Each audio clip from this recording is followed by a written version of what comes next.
Do you believe Lucifer is actually Satan, the devil's real name? Are you sure about that? The truth might shock you. For centuries, countless people have assumed Lucifer and Satan are one and the same. This idea has been reinforced by tradition and pop culture, but what if it's based on a huge misunderstanding? Today, we're going to uncover a biblical truth that may turn your understanding upside down. A mistake that has lasted for ages. Perhaps you've been misled all along. If you're passionate about uncovering hidden biblical truths, make sure to subscribe to this channel and stick around till the end. You won't want to miss this. Meaning and origin of the term Lucifer. In order to find out the truth, we must first ask, what does Lucifer actually mean, and where did it come from? Surprisingly, Lucifer is a Latin word meaning light bringer, historically used to refer to the morning star, the planet Venus at dawn. And here's a shocker, the original Hebrew Bible never uses the word Lucifer at all.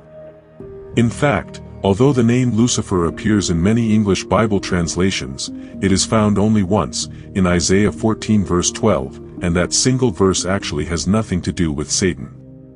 Let's set the scene for Isaiah 14. The prophet Isaiah is delivering a taunt against a king of Babylon who had grown arrogant and oppressive. In this poetic taunt, Isaiah says, "How you have fallen from heaven, O morning star, son of the dawn." Isaiah 14 verse 12. The Hebrew text uses the phrase, Hello ben Shakar, meaning, shining one, son of dawn, referring to the morning star, Venus, that fades away at sunrise. It's a metaphor for the downfall of Babylon's proud king, whose glory would fade just like the morning star disappears when the sun rises. There is no indication in the passage that this is talking about an angel or demon at all. So then, why do we find the word Lucifer in Isaiah 14 verse 12 in some Bibles? The answer lies in the history of Bible translation. In the late 4th century, Saint Jerome translated the Bible into Latin, the Vulgate, and when he came to Isaiah 14 verse 12, he rendered the Hebrew metaphor Hello as Lucifer, the Latin term for the morning star. Lucifer in Latin literally means light-bearer, essentially Venus, the dawn star. Jerome knew the Hebrew didn't literally mean a proper name. In fact, in a commentary he noted the Hebrew could be read as Hau, son of the dawn, highlighting the poetic nature. But readers of the Latin Bible in the Middle Ages saw Lucifer in the text and took it as a name. They did realize it was just a Latin description of a star, assuming it must be the name of this fallen heavenly figure. This little translation quirk set the stage for a massive confusion. People began to identify the fallen morning star in Isaiah with Satan himself. Let's be absolutely clear, in the original context of Isaiah 14, Lucifer, morning star, was a metaphor for an earthly king's demise, not the name of a demon. The idea that Lucifer is the devil's personal name does not come from the Hebrew Bible. It arose because of how the Latin translation was later understood. It's a classic case of a translation being misinterpreted and then turning into widespread theology. Satan in the Bible, who or what is Satan? Now, let's turn to Satan, the figure people equate with Lucifer. To grasp the issue, we must understand what Satan means in the original scriptures. In Hebrew, the word Satan is a common noun meaning adversary or accuser, not a proper name. In the Old Testament, it's often preceded by the article, the ha-Satan, indicating a title, the adversary, or the accuser.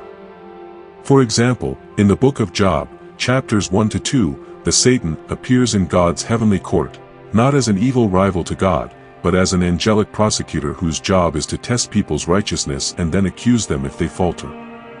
Similarly, in Zechariah 3, the Satan accuses the high priest. In these stories, Satan is more like a heavenly attorney for the prosecution than the prince of darkness.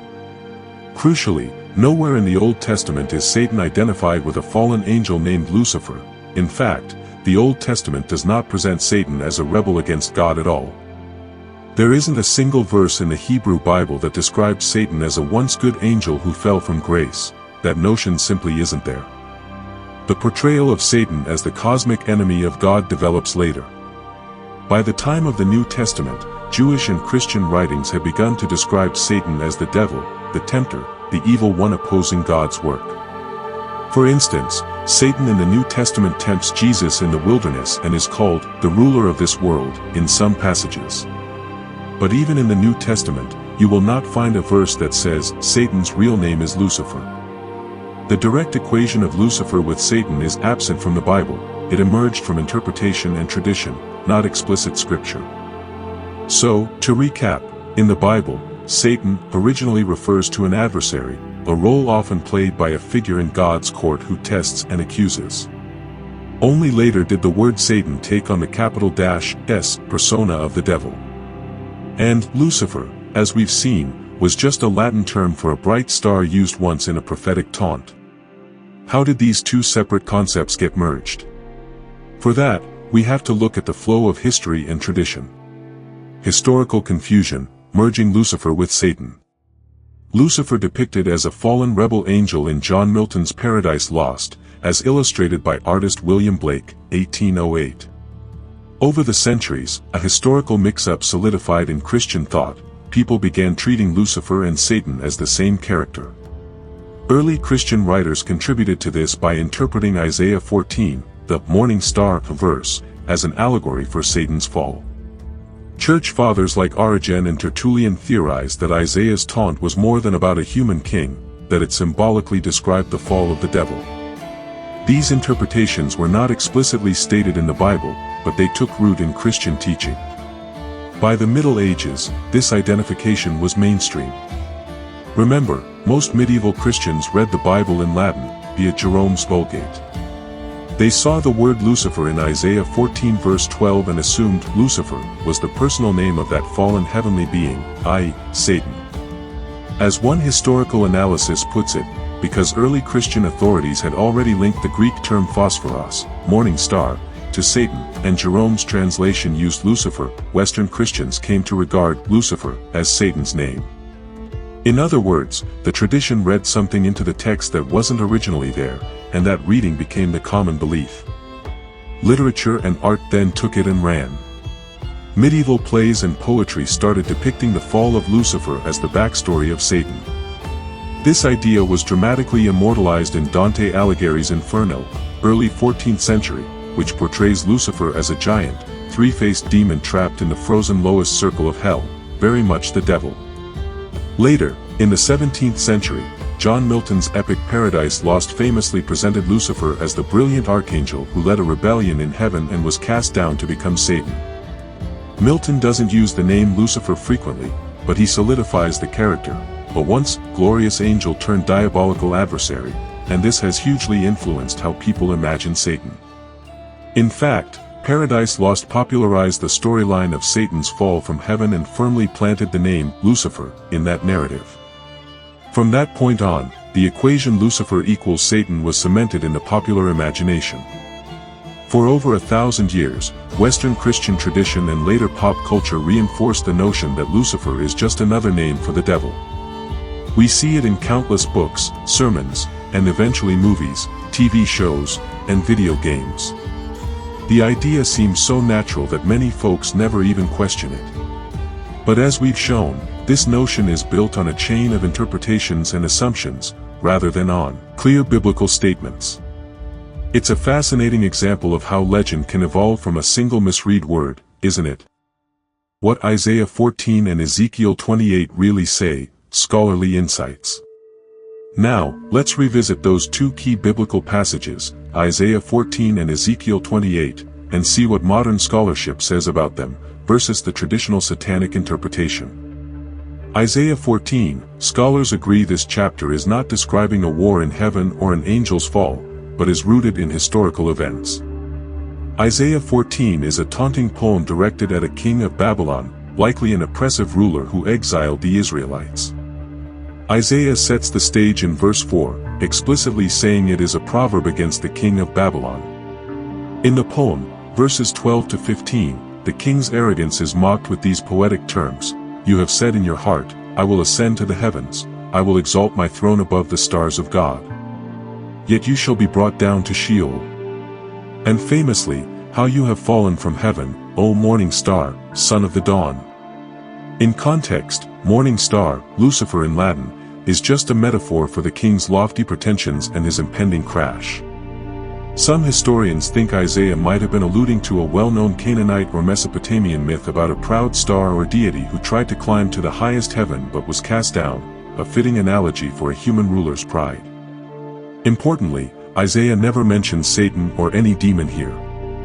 That connection was made later by readers who assumed this cosmic-sounding language must be about the devil. But as far as the text itself goes, it's squarely aimed at a human king's fate. Ezekiel 28, this passage is another rich poem, addressed to the king of Tyre, an ancient Phoenician city-state. Tyre's king was known for his wealth and self-deification, and Ezekiel condemns his hubris. The prophet uses highly figurative language. He describes this king as having been in Eden, the garden of God, adorned with precious stones, and ordained as a guardian cherub on the holy mountain of God, blameless until wickedness was found in him. Then it says this figure was cast out, I cast you to the ground, I turned you to ashes on the earth. If you read these lines in isolation, you might think, this sounds like an angel who fell from heaven. And that's exactly how many Christian interpreters have read it for centuries. They assumed it's a cryptic description of Satan's primordial fall. But let's look carefully. Ezekiel 28 verse 12 introduces this section with, raise a lamentation over the king of Tyre. So the primary subject is, explicitly, the earthly king of Tyre. Why then all the Eden/cherub imagery? Scholars explain that Ezekiel is using an allegory, likely comparing the king of Tyre to Adam in Eden. One respected interpretation argues, the prince of Tyre is compared not with Satan but with Adam. He was originally blameless, but he became proud, therefore God cast him from the garden, the divine mountain. The fall of Adam is used as a metaphor for the corruption of a king who thought he could become a god. In other words, Ezekiel utilized the story of the first fall, Adam's, as a literary device to describe Tyre's ruler's downfall. It's poetic and powerful. The mention of the figure as an anointed cherub is part of this mythic imagery, not a doctrinal statement about that king literally being a heavenly angel. The traditional Christian view, of course, saw the cherub in Eden cast out and immediately linked it to Satan. It's understandable, the language is vivid and otherworldly, and by the time Christianity was widespread, people already had the concept of Satan as a fallen angel, so they read it into the text. But the consensus among modern biblical scholars is that Ezekiel 28 was written as a judgment on a human ruler, using symbolic language from older stories, not to secretly record Satan's fall. In fact, this passage never mentions Satan or Lucifer by name at all. The association only arose, presumably, because the king is said to be an anointed cherub, an angelic figure, which later readers took literally. We have to be careful not to project later beliefs back onto the scripture. So, both Isaiah 14 and Ezekiel 28, when read in context, are about the arrogance and downfall of earthly kings, not the devil. The link between these passages and a cosmic angelic fall was a later interpretation, fascinating from a literary and historical perspective, but not the original intent of the texts. As one scholarly source bluntly states, the tradition has read into the text something that simply isn't there. Modern beliefs and culture, Lucifer's evolving image. At this point, we've clarified the biblical and historical picture. Lucifer wasn't originally Satan's name. But in our modern culture, the name Lucifer carries a lot of baggage and intrigue. Let's explore that, because it's quite interesting how the concept has evolved and even split into different interpretations. Firstly, in mainstream Christianity today, most people still use Lucifer as just a synonym for Satan, often without questioning it. The average person hears Lucifer and thinks the devil. That's the legacy of the tradition we outlined.